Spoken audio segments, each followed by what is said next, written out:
Est-ce que je peux vous laisser vous présenter chacun juste quelques secondes quel est votre rôle au sein de Concept et depuis combien de temps vous avez créé cette entreprise, chacun? Merci. Moi, Mélanie Delorme, je suis directrice juridique et commerciale de Concept depuis la création de Concept. Je te laisserai peut-être expliquer en détail tout ça.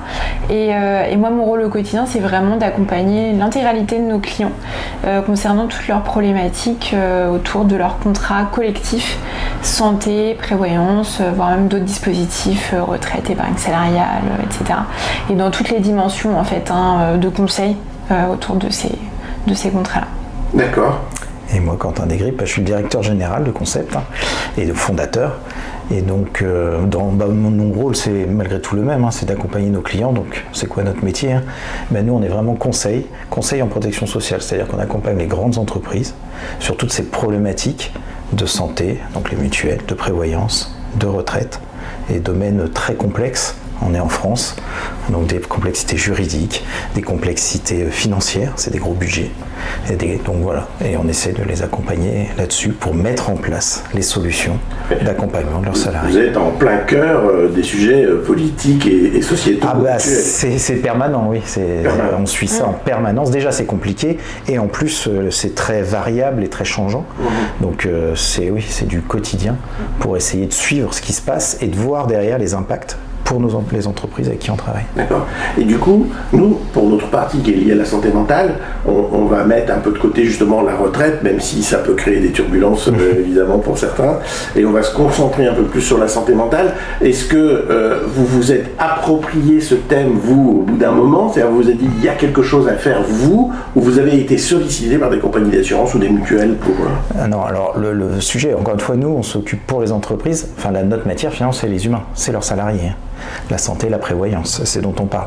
Et donc la partie psychologique est devenue de plus en plus importante, que ce soit au niveau de la santé, des mutuelles, on pourra en parler un petit peu, et alors maintenant sur la prévoyance, c'est-à-dire la partie arrêt de travail. Et donc ça a toujours été un petit sujet, mais je vais dire honnêtement, avant le Covid, petit sujet, ponctuel, vraiment en période de crise, en période post-Covid, pendant le Covid, alors c'était un petit peu compliqué, il y a eu des mécanismes qui ont été mis en place au niveau gouvernemental, et post-Covid, là c'est devenu le sujet numéro 1. Et pourquoi? On sait ce qui se passe à ce moment-là Nous, on a ressenti en tout cas l'émergence d'un vrai besoin à la fois de la part des collaborateurs, ou vraiment un besoin assumé quelque part. D'accompagnement Et en réponse, de l'autre côté entreprise, la nécessaire recherche de solutions pour un bon nombre d'entreprises, donc des fonctions RH, des DRH qui ont pris conscience, et soit ont pris conscience, soit ont été un peu quelque part frappés par le besoin et la nécessité en fait d'y répondre concrètement. Ouais. On a par exemple un chiffre simple, on a pu le suivre sur l'accompagnement psychologique des salariés au travers des mutuelles quand les entreprises avaient mis des solutions pour pouvoir accompagner et prendre en charge. Et entre avant le Covid, en période on va dire 2019, qui est l'année un peu de référence avant que tout change, et maintenant on est sur un rapport de 1 à 5, fois 5 sur la demande, le besoin d'accompagnement et de prise en charge. Alors c'est intéressant, vous parlez, pour ceux qui nous regardent, vous parlez de besoin, de demande de prise en charge. Ça arrive à vous comment en fait? Qui vous appelle? Qu'est-ce qu'on vous dit? Comment ça a été évoqué, cette demande justement? Nous, alors, quand on travaille avec les entreprises, on travaille évidemment avec les DRH, les dirigeants, mais on anime aussi les CSE, donc on rencontre les salariés et eux nous remontent leurs besoins.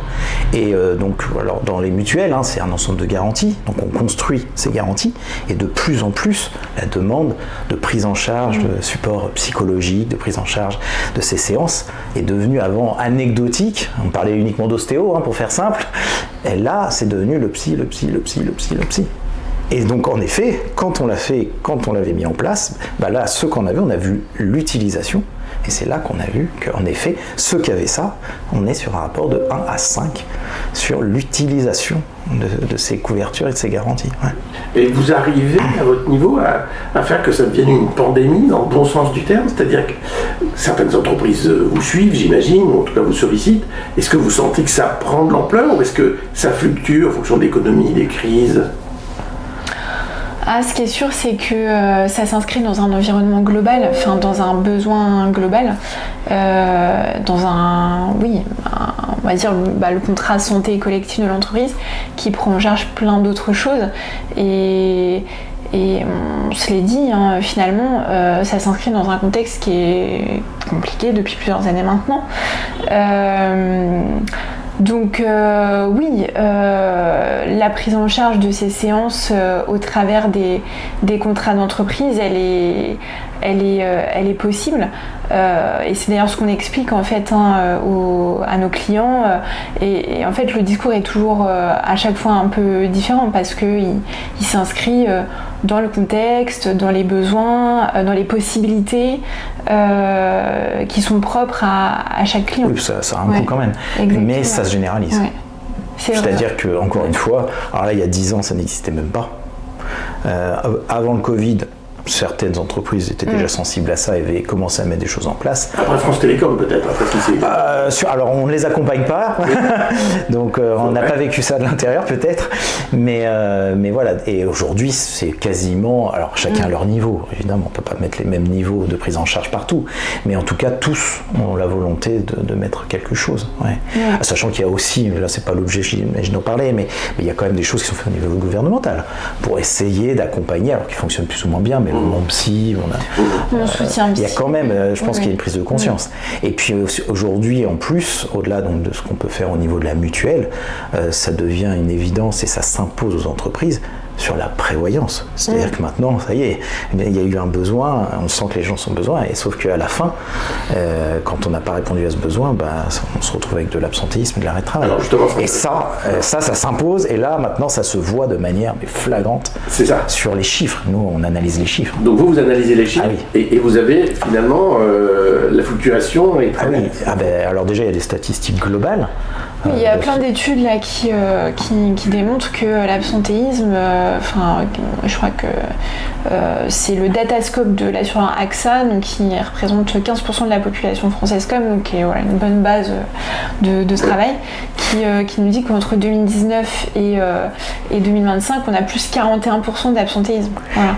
Et ce chiffre-là, il est repris à... Voilà, et sachant que ça y est, les risques psy sont passés en première cause d'arrêt de travail. Avant, c'était tout ce qui était... C'est la première cause. Ça y est, c'est devenu la première cause. Donc ça a complètement changé. C'est-à-dire qu'auparavant, pour faire simple, l'arrêt de travail touchait l'ouvrier, c'est vrai, l'ouvrier qui, hélas, au bout de 10, 20, 30 ans, fatigué et finissait par s'arrêter. Aujourd'hui, et d'ailleurs ce nouvel absentéisme, et qui devient majoritaire, c'est du jeune cadre pour des risques psychosociaux. Et donc c'est flagrant, et donc suivant les populations qu'on accompagne, les entreprises, sur certains, là on parlait en moyenne de 50%, sur certains secteurs d'activité, donc très jeunes cadres, c'est x2, x3. Alors là, il y a des, vous savez, non mais c'est impressionnant. C'est-à-dire un truc qui existait à peine, qui était un non-sujet, devient un sujet, parce qu'évidemment, au-delà de la couverture prévoyance que nous on peut proposer, ça désorganise l'entreprise, c'est un vrai sujet de management. Parce que la prévoyance, elle arrive au moment où il y a l'arrêt de travail, pris en charge en partie par la sécurité sociale, pour que l'entreprise mette au bout, c'est ça ? En fait, on est en France, encore une fois, donc c'est jamais très simple, mais dans le principe, l'entreprise a une obligation quand même, pendant un certain temps, de maintien de salaire, donc pour pas que le salarié se retrouve sans rien, ou qu'avec la Sécu, parce que la Sécu a vite ses limites, donc c'est relativement limité. Et ensuite, quand on arrive au bout de ça, l'entreprise a soit des obligations conventionnelles, soit elle le fait de son propre chef, de mettre en place des contrats de prévoyance pour venir continuer à accompagner les salariés en complément de la Sécu. C'est intéressant. Et c'est très important. C'est fondamental.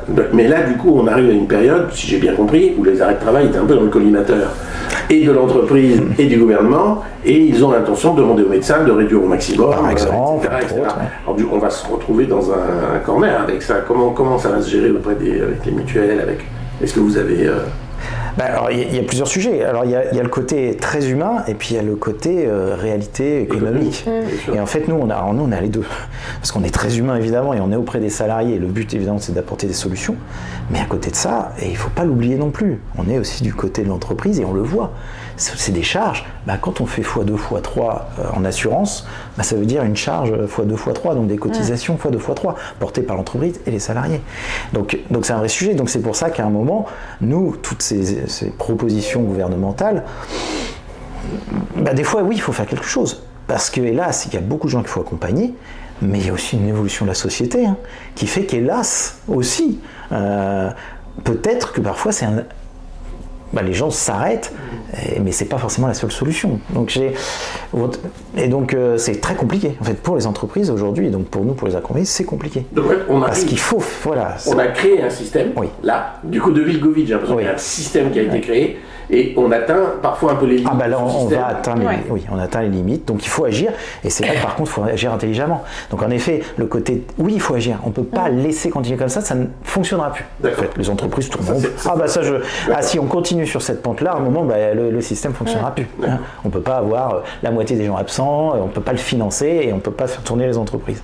Donc de toute façon, il faut faire quelque chose. Mais à côté de ça, évidemment, il faut le faire bien, je suis d'accord, parce que le but n'est pas non plus de tout couper, alors qu'il y a un vrai besoin, ça on en est convaincu, de certaines personnes.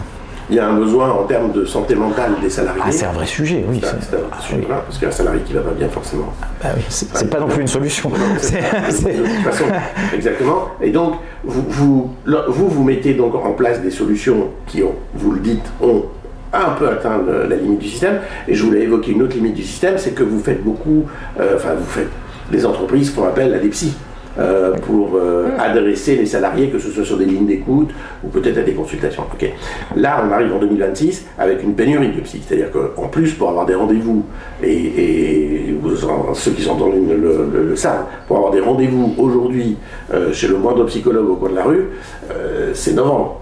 Donc, et puis là, on ne peut pas se dire, attends mon grand, ça va bien se passer. Donc, en fait,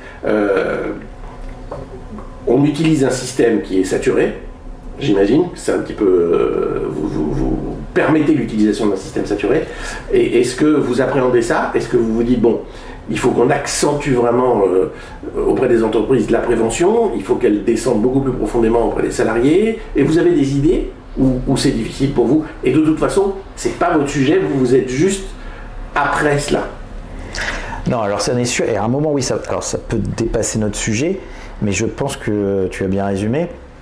C'est qu'à un moment, essayer de régler le problème in fine, c'est plus possible. Financièrement, c'est pas possible. Enfin, ça devient limite. Et comme tu le dis, il y a une vraie pénurie. Alors de psy, pas que de ça d'ailleurs, nous on le voit dans tous les domaines médicaux.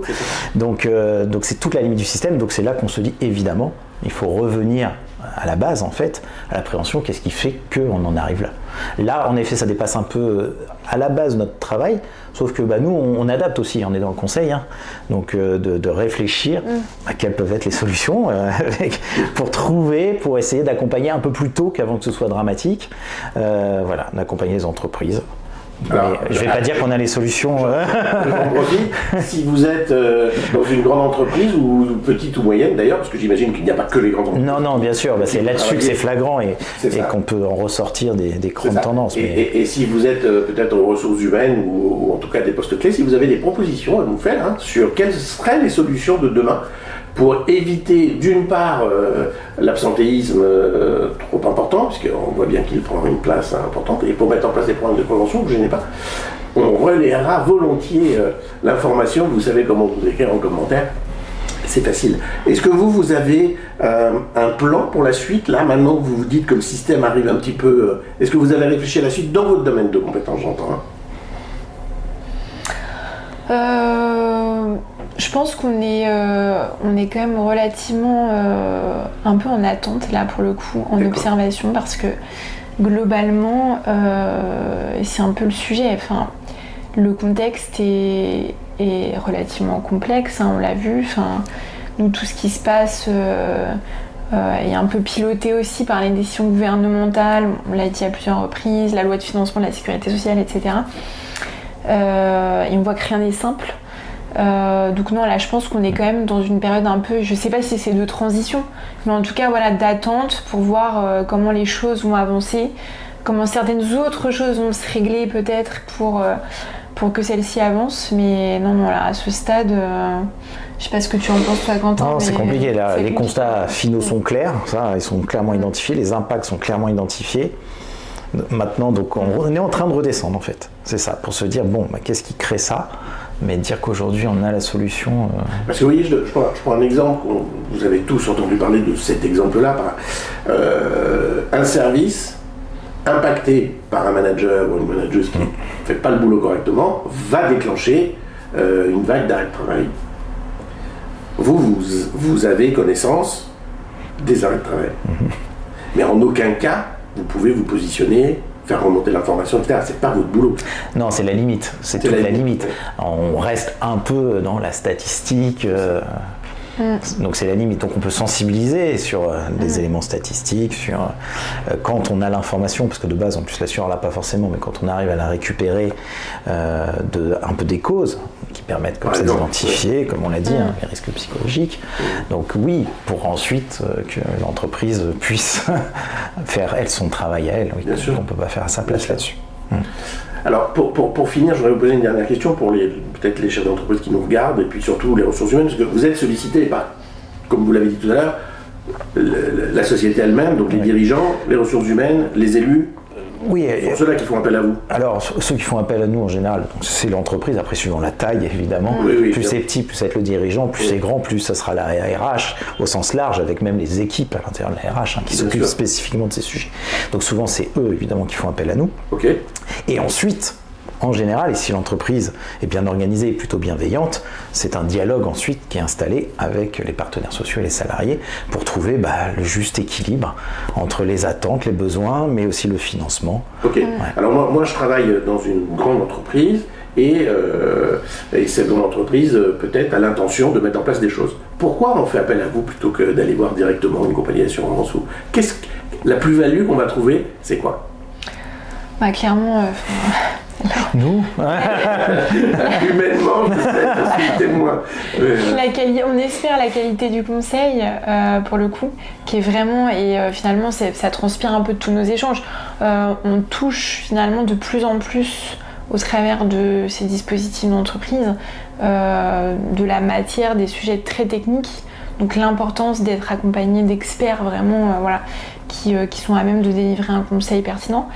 L'indépendance aussi, c'est important aujourd'hui, de plus en plus important, de plutôt faire appel à un conseil indépendant plutôt qu'à, on va dire, l'assureur lui-même. En tout cas, c'est censé être un atout. Tu as d'autres idées? Ouais, pour exercer notre métier, pourquoi nous? Parce que ça nécessite une vraie expertise, évidemment, pour pouvoir apporter du conseil. Et je ne dis pas que d'autres ne l'ont pas, mais en tout cas, on l'a. Et en effet, et on l'a vu d'ailleurs dans cet échange, c'est qu'il n'y a pas de solution toute faite. Donc il faut maîtriser la matière, ça c'est notre rôle, cette matière-là. L'entreprise, elle connaît son domaine, et c'est ensemble qu'on va réfléchir. Et les bonnes idées qui ont déjà été mises en place, on l'a fait aussi grâce à nos clients, parce qu'on échangeait avec eux sur leurs besoins, et nous on est ouvert à tout. Nous on n'est pas vendeur de solutions, on n'en a pas, on n'est pas assureur, on n'est même pas un grand cabinet conseil qui est là pour vendre ses reportings ou similaires. Non, on est là pour trouver des solutions. On connaît parfaitement notre métier et les acteurs, et on se dit, et donc ça évolue, et même dans l'évolution de la construction des régimes. Encore une fois, je te montrerai les garanties qui étaient construites et qui étaient très bien il y a 20 ans, n'aurait rien à voir avec celle d'il y a 10 ans, et aujourd'hui, on est recentré complètement sur d'autres thématiques. Donc c'est de l'adapter, de le comprendre. Mais c'est ça, c'est ce que j'ai trouvé intéressant, parce qu'on a discuté évidemment avant de démarrer l'enregistrement, et je trouve intéressant que vous soyez presque comme une pâte à modeler, et que vous arrivez... C'est ça, oui. Finalement, à donner une réponse qui est quasiment, pas parfaite, parce que ça semble visible, mais qui correspond à la demande. Vous allez moduler tout pour que ça rentre dans le besoin. Oui, tu as un peu raison, c'est joli. Non, mais c'est ça, parce que la pâte, c'est la matière qu'il faut maîtriser, et de se dire comment on va pouvoir l'adapter, la faire entrer pour... Et encore une fois, les solutions qu'on propose sont différentes pour chaque entreprise, et pour de vrai, tout le monde dit ça, le sur-mesure. Non, c'est un vrai... C'est agile, hein. Ah oui. Non, et puis encore une fois, parce qu'on l'a dit, les besoins, les attentes de chaque entreprise, de leurs salariés, ne sont pas les mêmes problématiques, les budgets non plus, donc les solutions sont différentes, mais on peut toujours trouver des solutions. Merci à vous deux, vraiment, de votre franchise et de la qualité de vos réponses. Merci beaucoup. On vous retrouvera de toute façon de temps en temps sur la chaîne. Merci à vous.